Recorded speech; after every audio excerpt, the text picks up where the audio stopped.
Another school year's upon us. Let's talk about kindergarten. I'm a little biased because I have two little kindergartners of my own here at home.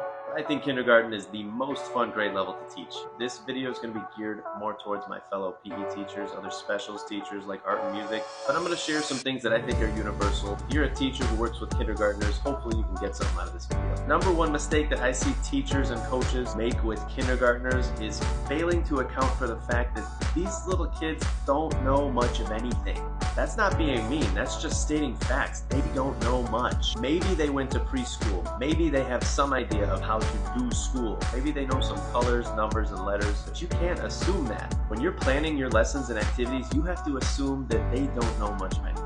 Think about it, these kids are 5 years old. They spent the first 3 years of their lives learning how to eat and use the bathroom, and some of them may not have quite mastered that one yet, so be careful. They just became self-aware like a couple of years ago. So when they walk into the gym, big scary room that they've never seen before, and this strange adult is yelling at them, telling them to go line up behind the cone for a relay race. What does any of that mean? If I'm 5 years old, I'm thinking, cone? What's a cone? That orange pointy thing over there? I've never seen one of those before in my life. Line up? How do I line up? Behind the cone? What is behind? That's a directional term. Behind, in front of, between, around. You might as well be speaking a foreign language to me. There are a lot of teachers who are going to plan activities like this for next week, and then they're going to be feeling so frustrated, they're going to blame themselves, they're going to think they're a bad teacher because these kids end up just crawling on the floor, not following direction. Boy over here is crying in the corner, that one just peed on the floor. It's chaos, but it doesn't have to be.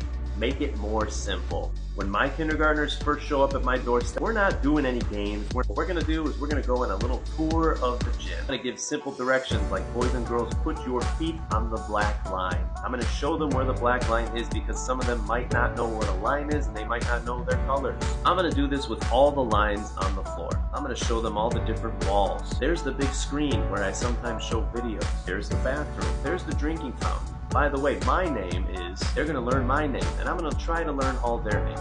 I'm going to teach them some basic directional terms. We're going to put our feet on this black line over here, and when I say go, we're going to walk across the other black line. At the very end of this lesson, we might do a very simple game of red light, green light. Now on day 2, we're going to get a little bit more advanced. I'm going to give everybody their own little spot on the floor. Now when it comes to floor spots, I like to use Cricut vinyl because I can customize them with different shapes and colors. But you could use poly spots, you could use floor tape, doesn't really matter, as long as each student has their own space. By the way, their homeroom teacher is going to be spending a lot of time that first week teaching them where their space is, their desk, their cubby. So if you do this in the gym as well, that helps reinforce these very important ideas. Once everybody has their own spot, we're going to talk about our freeze position. Whether you want to use your whistle, whether you want to just say the word freeze, or if you're like me, you like to use music. When the music stops, they need to know that means stop what you're doing, stand still, and look at me so that I can give you instructions. We're going to practice that freeze position on our spots. We're going to do things like march in place, jump up and down,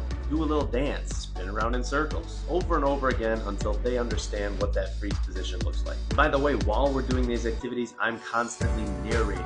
I see Joshua's in the freeze position. I see Samantha has her arms at her side. Ishmael is at a noise level 0. Good job. Once they understand the freeze position, now we're going to start moving around the gym in open space. Open space just means find as much space as you can find for yourself. Try to find a big giant bubble of space. When the music stops, freeze. And then when I say the words go home, this is super important, you're going to walk back to your spot. A lot of them are going to forget the first time, but you're going to do this over and over again until everybody remembers where their spot is. And we're going to practice a bunch of different locomotor movements. We're going to do walking, we're going to do jogging, skipping, galloping, hopping, jumping, and then we're going to have fun. We're going to get creative. Okay, boys and girls, this time when the music starts, I want you to move around the gym, but your feet are stuck together. You can't walk, you can't take any steps because your feet are stuck together. How can you move around the gym with your feet stuck together? A lot of them are going to jump, but some of them might get creative. They might get down on their hands and use their hands to walk like a seal. We're going to keep doing these movement challenges to make it fun. We're going to use our imaginations to go around in space. We're going to be pirates on the ocean. We're going to be animals in the jungle. The possibilities are endless for this activity. You can easily do it for 30 minutes straight. So there it is. That's your first 2 days right there. Feel free to leave your favorite kindergarten activities in the comments. Have fun with these kids and please be patient with them. They are just learning how to do school and they want to have fun. They want to learn. They want to form good bonds and good relationships with their teachers, but they don't know much.